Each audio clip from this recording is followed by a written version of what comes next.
everyone, and welcome back to Dermal Debunking. Today we're going to be exploring the use of sunscreen on darker skin types. Over the last decade, the importance of sunscreen use has been drilled into us like no tomorrow, and as a result, consumers are getting better at actually using it. It's been well documented in research over the years that people with darker skin types are less likely to wear sunscreen even if they've experienced sunburn before. And many people believe that darker skin has more protective capabilities than lighter skin. But do people with darker skin still need to wear sunscreen? Let's take a deeper look and see if we can debunk this dermal myth. Firstly, we need to understand what the difference between dark skins and lighter skins is. The pigment that we can see in our skin is called melanin, and it's made by specialised cells called melanocytes that sit in the basal layer or the bottom layer of our epidermis. These melanocytes have projection-like arms that feed melanin granules as packages called melanosomes into the surrounding cells of our skin. Here, their main job is to protect our cells' DNA from damage. So they arrange themselves like little umbrellas above the DNA to protect from things like UV damage by absorbing it before it can hit the DNA. No matter what the colour of your skin is, everyone has the same number of melanocytes. The difference between skin tones is due to the size and distribution of the melanosomes. So people with darker skin have larger melanosomes with more melanin granules within them than those with lighter skins. Now there are two different types of melanin. We have eumelanin, which is a black or brown colour, and pheomelanin, which is a reddy orangey yellow colour. Lighter skins tend to contain more pheomelanin, with darker skins containing mostly eumelanin. The distribution of these melanosomes also varies with skin colour.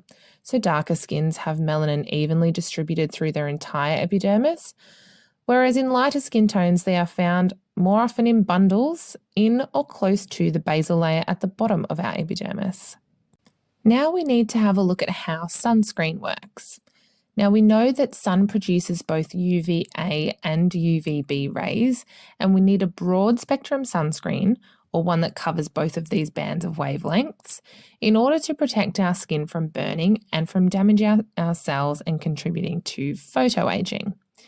Now UVB is more superficial and is mainly absorbed in the epidermis, where it causes burning and a little bit of DNA damage.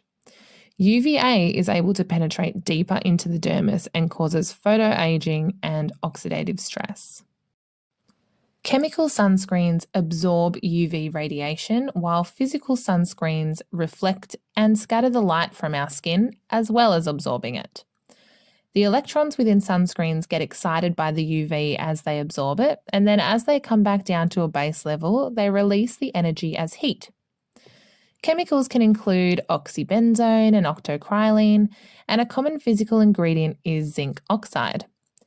Whether you use a physical or chemical sunscreen really comes down to personal preference. Some people find that the sunscreens with higher amounts of physical ingredients can be hard to massage into the skin and leave a bit of a white cast. However, tinted sunscreens may provide a more effective alternative, especially for darker skin tones. It's also important to note that chemical sunscreens are perfectly safe and undergo rigorous testing before being approved for use. They are designed to sit on the surface of the skin and not penetrate into our skin cells, and if used correctly, present minimal risks. So let's have a look at how UV radiation affects our skin. Photo damage appears in various different ways depending on our skin colour. Those with lighter skin tones generally see fine lines and wrinkles more so than those with darker skin tones. Often pigmentary-related issues like post-inflammatory pigmentation, melasma, and uneven skin tone are more commonly seen in darker skin tones, potentially due to the fact that darker skins offer more protection from UVB rays due to their higher melanin content, but also because the increased amount of melanin can respond to inflammatory situations or perceived damage to the skin cells, creating pigmented patches on the skin. Melasma is a condition often associated with hormones and leads to dark patches on the face, often presenting in a butterfly or symmetrical shape. It can be triggered by UV radiation, making sunscreen an important protective method to prevent against the appearance of melasma. An interesting study was performed on human cadavers comparing how much UVA and UVB radiation was able to pass through the epidermis in both dark and light skin colours. It showed that darker skin allowed only 1/3 of the UVA radiation that was able to pass through lighter skin, and UVB radiation through darker skin was only 1/4 of the amount transmissible through lighter skin. So we can see that there is an obvious protective factor, but some UVR is still able to pass through. There's also a lot more research coming out regarding visible light and the damage this can do to our skin, especially in darker skin types.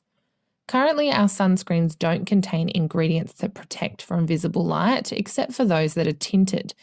This is an area that still needs a bit more research, but it's definitely something to keep in mind when protecting and looking after our skin. So, do darker skin types still need to wear sunscreen if they don't burn as much? The short answer is yes, they do, because the burning effect of UVB rays is not the only thing that we're protecting our skin from when we wear sunscreen. We're also protecting our underlying cell DNA. So basically, we are protecting against excessive pigment or hyperpigmentation, cell damage and mutations, which can cause various cancers, destruction of collagen and elastin, resulting in fine lines and wrinkles. The list really does go on. So while darker skin tones may have an increased ability of melanosomes to filter UVR, with photo damage and photo aging showing a lot later on those than with lighter skins, damage can still be done. So no matter what colour your skin is, make sure you're regularly applying a broad spectrum sunscreen. So consider this dermal myth debunked.